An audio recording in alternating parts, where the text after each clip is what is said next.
Marcos, hello, welcome. You're talking about the AI Edge, Reinventing Enterprise for the Next Generation. That's an exciting title. 20 minutes, the floor is all yours. Thank you, and good afternoon, Tim, and everyone online. My name is Marcos, and the day job is, as Tim mentioned, but I also have a nice job that's after hours, where I'm actually part of the AI Association of Hong Kong. I'm one of the advisory board members. And through my conversations with colleagues and friends in the industry within the region, all of us, whether we're in a business or in technology, we face this view where we are moving into uncharted territories.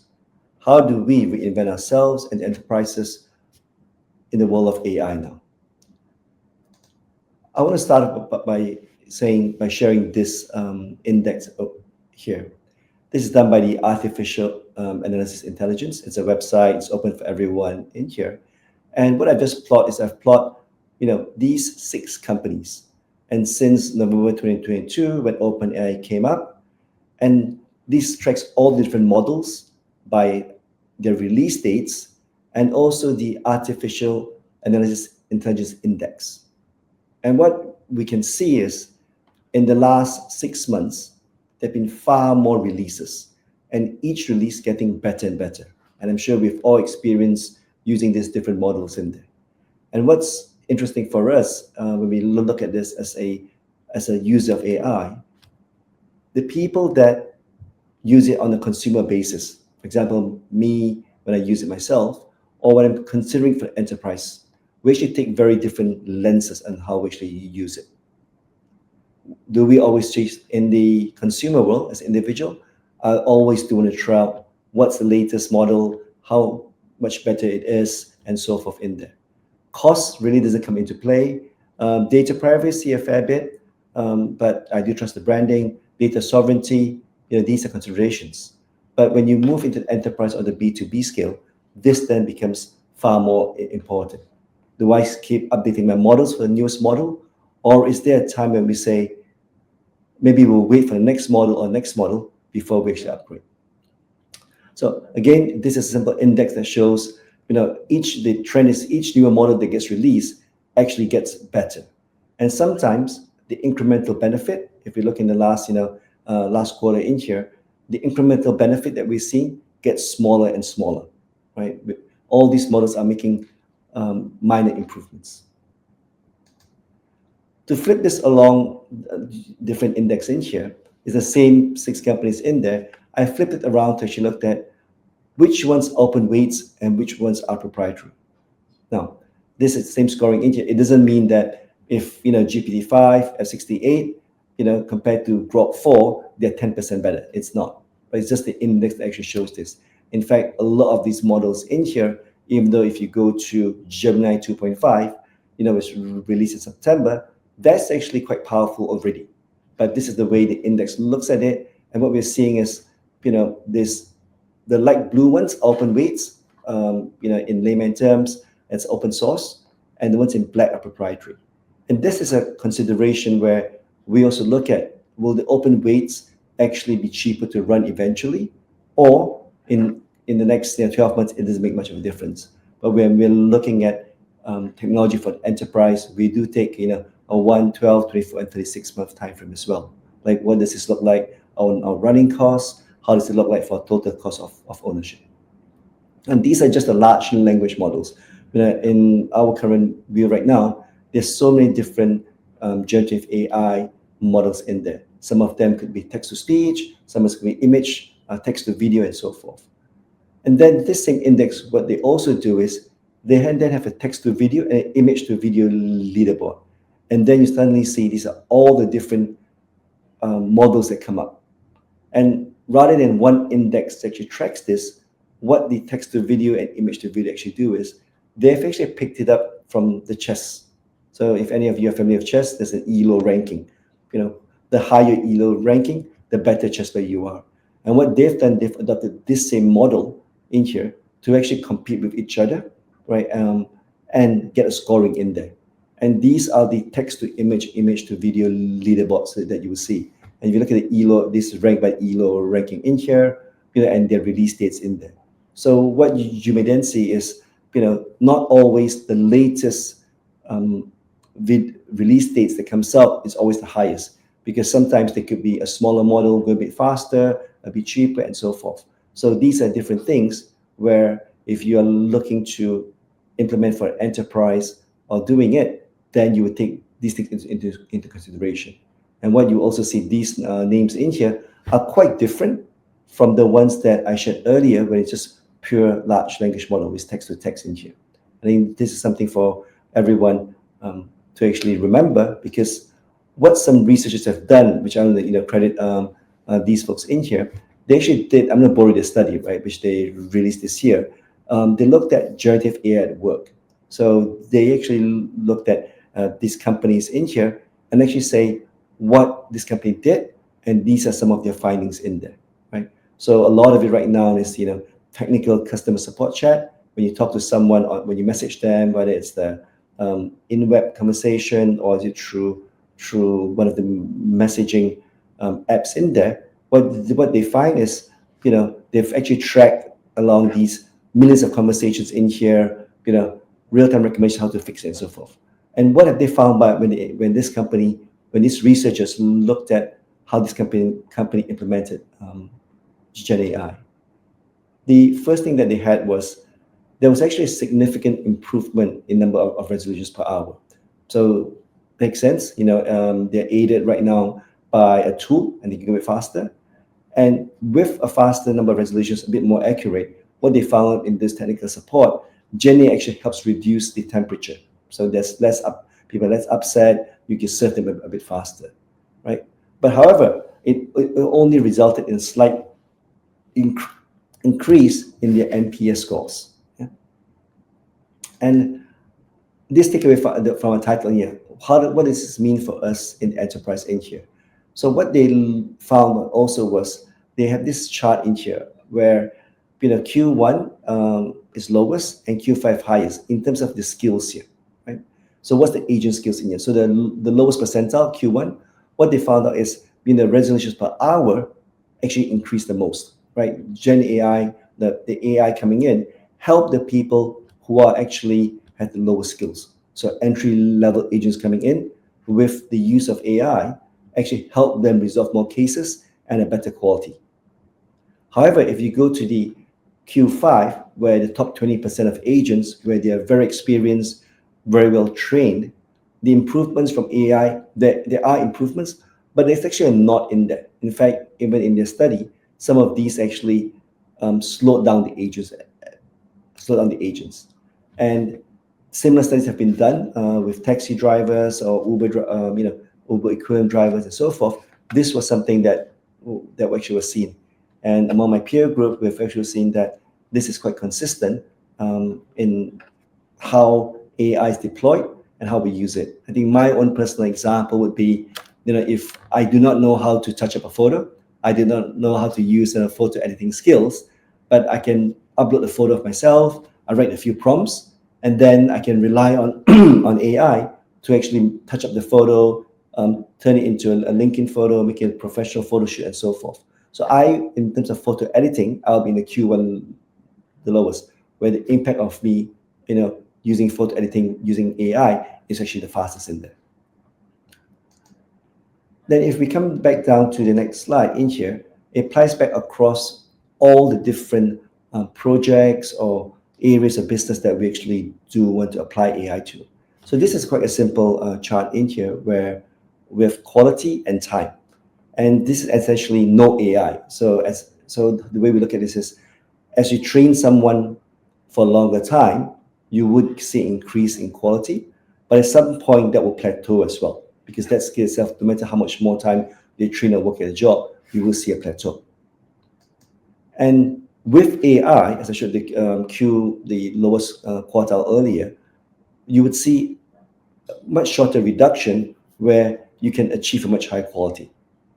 And whether it's in a call center or me having the photo editing skills in there.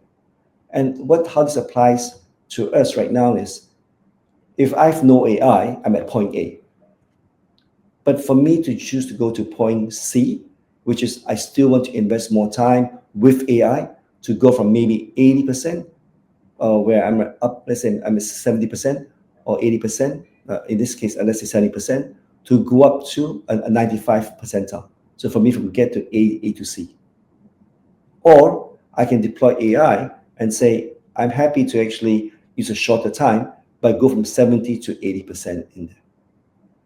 Or enterprises have a way to go from point A to point B, which is I just want to be a lot faster. I'm constrained by my time. So rather than actually always having to go to point A before I can go into production, right now I can do faster prototypes, faster marketing events, things that I can do in a much shorter time scale where I can release it to D. So A, B, C, D right now becomes, I can then choose, is it based on quality, or is it based on price performance?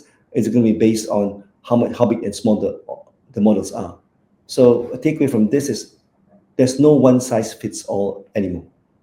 It's about specific to the project or the business problem that we're trying to tackle. I can deploy the different models in there to achieve the business outcomes that I'm looking for.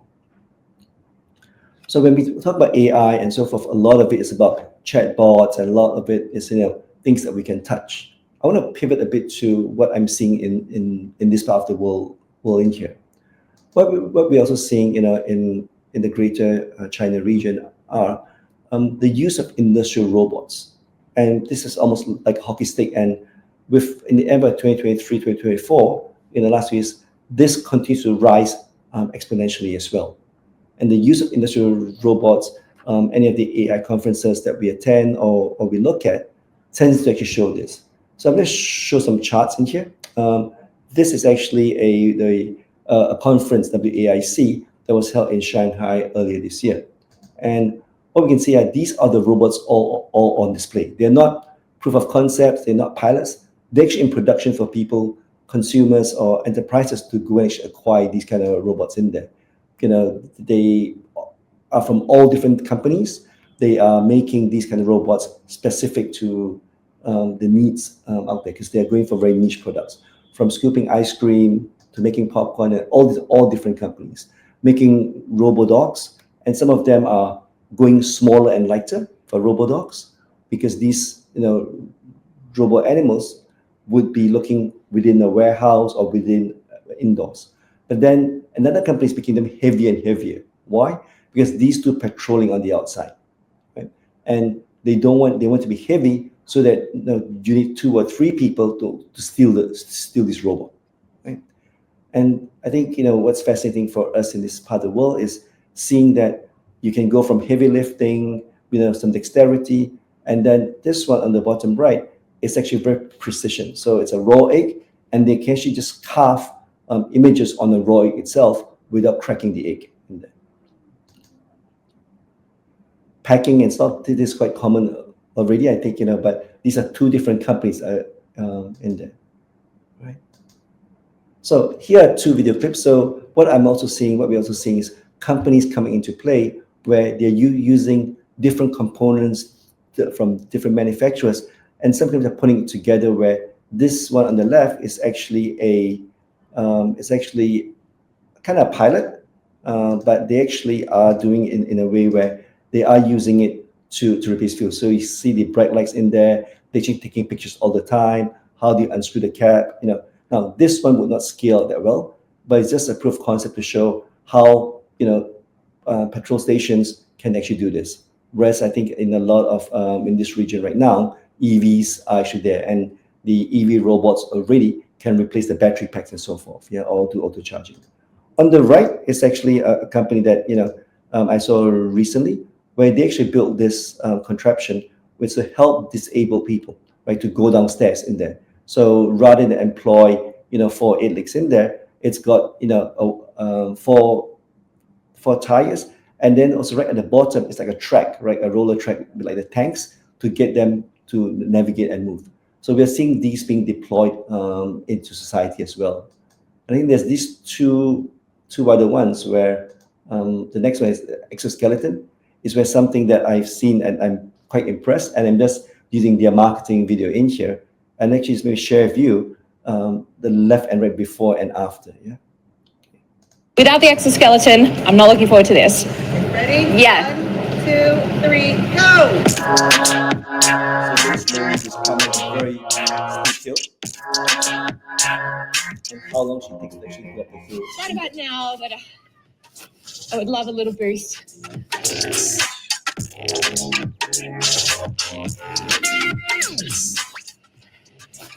Stop. Just give me a minute. So, not surprising, a bit tired, a bit worn out, from going uphill for around 1 minute. And what happens with the exoskeleton? Okay, exoskeleton on. I'm going to turn it on. Let's see. Okay, we are in the assist mode. And it's got 6 different levels of assistance. So, of course, I'm going to crank it up to number 6 because why not? I don't want to do this, but hopefully this one's going to be easier, right? 1, 2, 3, go.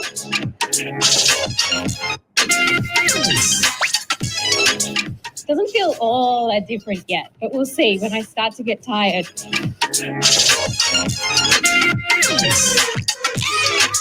It's still hard, don't get me wrong. This is still really not a pleasant experience, but I don't feel as winded yet. Even though I don't feel like it's giving me that much support, it's just a little bit. Stop. So I think the takeaway in here are we are seeing AI and robotics coming to play into the everyday lives of the consumers. And I think this is one of the big differences when I look at technology right now is there's one group of folks that are companies that are looking towards, AGI, but the other one is actually looking at how to bring technology to the everyday consumers or the enterprise. And I think that's something where I find very interesting and see where it can touch our everyday lives and also our customers as well. Yeah. But taking us to pivot into here, AI is great, automation and so forth enabled. Something that it's worth looking at is where cybersecurity comes into play. So on the left is a report that Microsoft produced, where last year, 2023, there were 65 trillion security signals per day. And now we're at 78 trillion, right? And so what we're seeing right now is when we adopt agentic, we adopt a lot of automation in here, you start to get the issue where things that we do on a day-to-day basis, right, have bigger impacts. So on the right, it's just a use case that I looked at where Perplexity Comet have announced that they fixed this gap in here. But what happened here was, the instructions were put on the Reddit post, invisible to the end user. They went there into the forum, they were reading, and it triggered the agentic agent to actually do a bunch of things in the background, right? And it asked to reset its password. And like most people, our emails, Gmails left open, and it launched in the background without having need to log in. There's no hacking involved. Went in there, saw the password reset. It ran in the background to update the password, with 2-factor and so forth. So this actually happened without any compromise of the password stealing. It just said, I want to reset this account's password, send it to my Gmail, and then in the back of it, it actually could retrieve the email and to change it. Yeah. So coming up to the end in here, there are a few takeaways just to share. One is the skill compression is happening now. It's easier for even folks like me who don't know photo editing to pick up skill, to be fairly decent at it. The second one is we've got more and more choices for AI, and that depends on the quality outcomes. My view is most will settle are good enough, right? So rather than pushing forward to 95% A to C, many would say, well, I'm at A with cost pressures, time pressures, I won't get to B because that's good enough, right? Or some of them would say, I redesign 80% quality at scale, move from A to B, and actually that's where we actually add. So you can go A to C, A to B. I don't think there'll be many at scale, but A to D, unless there's going to be a small prototype in there. And then on top of things, if you're talking about AI, agentic AI in here, cybersecurity and defense comes into play very carefully. As a personal, someone's using tech in there, I just want to share this. This is based on a riddle that's quite popular. And I actually changed it just to see how the LLMs actually work. I gave this prompt.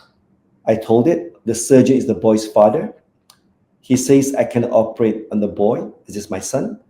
And I asked, who's the surgeon to the boy? I changed the riddle, right? Because in the original question, you wouldn't be told that the boy's father, you wouldn't be told that it's the son, right? You're only told it's the son. So what happens is, most of these ones got it wrong. And because LLMs generally to predict the next word, they just picked it from all the current data they've been trained on. And all these ones say it's wrong. But then when we looked at the model about which ones actually had it correct. So even sometimes in the same, from the same company, a lighter model and a bigger model would give you different answers in there. So I think that's something where I found it to be quite fascinating, and that's why we're building guardrails. We're building all these things just to be sure that that we still minimize the hallucination and the data is correct in here. So for me, in the next 3 to 5 years, AI will still enable humans, and humans will still be in the loop. Okay, thank you very much. I hope you enjoyed the keynote and the sharing. Back to you, Tim. Marcos, thank you very much. I love the pictures of the bot filling station, and particularly that wheelchair contraption that helped wheelchair users get down the stairs safely. There's amazing stuff to see. One of the big takeaways that I have from your presentation is your thesis that agentic AI browsing will need a whole new cybersecurity structure and architecture. Is it a worry that we're not there yet? I don't believe we are there yet. Right now, everyone's dabbling with this new technology. Agentic AI to most of us just means agent that knows how. There's a lot of workflow behind it, knows what to do. So right now, if we're going to use AI agents in there, let's assume that you're going to go to credible companies. Then they need a way to actually say these instructions came from Tim. Only listen to Tim. Rather than you're going to a forum in there, it's going through the forum and just taking up instructions from anyone else. So I think those safeguards are not really built in, right? Agentic AI browsers are still fairly new in there. So I think you'll be relying on going back again to say I'm going to use a renowned browser that's safe, it's all the protections in place. Right? You wouldn't be wanting to download a browser of an untrusted site that has got a lot of these kind of security flaws in there. Marcos, brilliant. Thank you very much indeed for those insights. Absolutely fascinating. Thank you very much.